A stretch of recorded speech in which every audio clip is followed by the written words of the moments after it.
Ben écoute, c'est peut-être le plus gros, la plus grosse roche dans le soulier du gouvernement Trudeau actuellement, hein. Côté éthique, il y a eu des trucs avec Bill Morneau, il y a eu des trucs avec les Paradise Papers, mais ça n'a pas accroché autant qu'on aurait pensé. Là, par contre, c'est une autre histoire. L'opposition a le sang qui dégoûte, plus la bave de l'autre bord. Ils vont être là-dessus pendant un sacré bout de temps. En gros, faire une histoire courte, ce qui est arrivé ou ce qui serait arrivé, c'est que l'ancienne ministre de la Justice de Trudeau, Wilson-Raybould, qui s'est fait démettre de ses fonctions comme ministre de la Justice et qui avait été envoyé, on le sait, au ministère des Anciens combattants, qui est une sacrée démotion, là, on ne se racontera pas d'histoire, qui a aujourd'hui démissionné tout court. Elle dit qu'elle a reçu des pressions du bureau du premier ministre pour favoriser, en un sens, SNC-Lavalin. SNC-Lavalin est une entreprise québécoise, on le sait, une multinationale, qui s'est fait accuser aux criminels de corruption, de fraude, bon, d'abus de pouvoir et un paquet de trucs du genre, des accusations très, très graves. Et ce qu'elle dit, c'est que moi, je voulais poursuivre ces procédures-là, je voulais aller à procès. Le bureau du premier ministre me dit non, tu ne vas pas à procès, tu leur donnes une amende, puis on passe à autre chose. Et c'est là-dessus qu'on m'a congédié, entre guillemets, de mon poste de ministre de la Justice. Donc, il y a un problème éthique grave.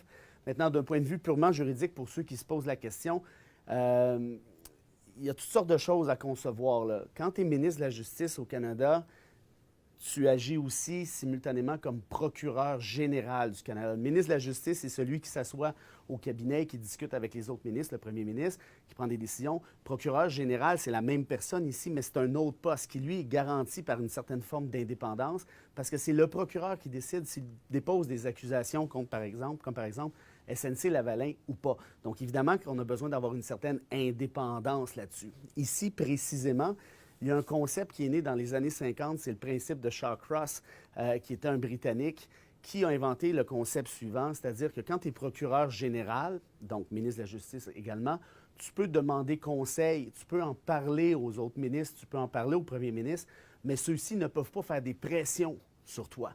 S'ils en font, là, on a un sacré problème, on a la violation de l'indépendance dont je parlais. Donc, tout ça là, est au cœur du débat actuellement.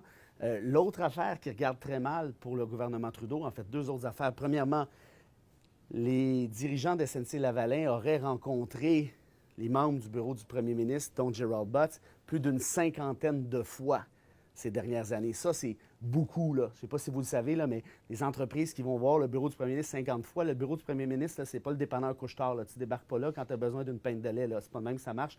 Donc, si tu es capable d'aller là si facilement, on peut penser quel est le trafic d'influence là-dessus. Comme par hasard, Gerald Butts, conseiller principal de Trudeau, qui est en charge de ce dossier-là, vient de démissionner aujourd'hui même. En fait, nous sommes présentement lundi. Assez curieux, il dit « Ah, c'est pour protéger le gouvernement, j'ai rien à me reprocher. » On verra, j'ai plus l'impression que c'est Trudeau qui a dit « Tu t'en vas. » Et Butts et Trudeau sont des amis de très longue date qui ont étudié ensemble à McGill et la loyauté d'un envers l'autre ne fait pas de doute. Donc, fort probablement que Butts avait quelque chose à se reprocher. Et l'autre truc qui regarde très mal, tant qu'à moi, c'est que la direction des poursuites criminelles et pénales au Canada, qui est indépendant en un sens de la procureure générale, pas parfaitement indépendant, mais qui a une espèce de petite distance, elle, cette direction-là, a dit on poursuit, on continue avec SNC-Lavalin. Non, on ne va pas régler ça hors cours. Non, on ne va pas faire ce que le bureau du premier ministre pourrait avoir demandé à Wilson-Raybould.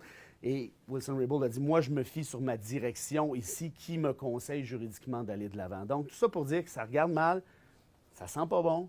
Est-ce que l'opposition va s'exciter avec ça encore longtemps? Si vous êtes le NPD, là, ça s'appelle le Noël des campeurs, là, ce cadeau-là. Là. On s'entend, il n'y a personne qui a vu venir ça, puis il dit Alléluia, peut-être qu'on va finir par s'en sauver. Le Bloc québécois, les conservateurs, même Maxime Bernier, c'est pas peu dire. Donc, bref, tout le monde peut en tirer profit. On est déjà à la fin février bientôt.